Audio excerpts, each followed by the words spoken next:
Tra i nuovi ricoverati il 70% non è vaccinato, dato che sale praticamente al 100% per le terapie intensive.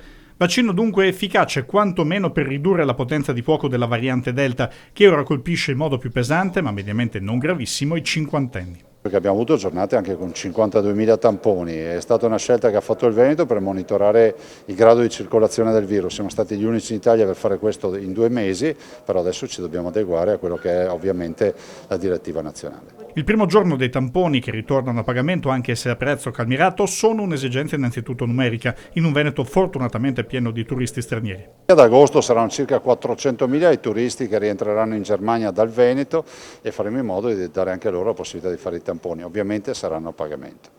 Se la Regione avesse continuato a fare 50.000 tamponi al giorno a tariffa, sarebbe stato un costo di €500.000 al giorno, insostenibile, tenendo oltretutto conto, come stima il presidente Zaia, che dall'inizio della pandemia la spesa per tamponi e prima ancora siringhe, respiratori e tutto quanto comportato il Covid è ormai molto vicina a €1 miliardo.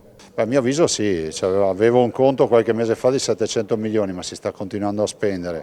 Questo è un capitolo che è bene che da un punto di vista sanitario, di tragedie umane e finanziario si chiuda velocemente. Anche perché sono anticipati in buona parte questo miliardo.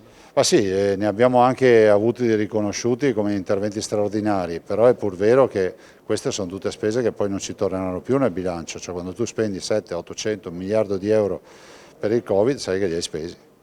Parlava di incentivare i vaccini, nel senso l'esempio della formazione di calcio che vuole appunto avere un gruppo di persone vaccinate. Com'è che intendete fare tutto questo? Beh, è semplice, il contatto lo si deve creare con la ULSS, quindi con la direzione generale della ULSS dove si è.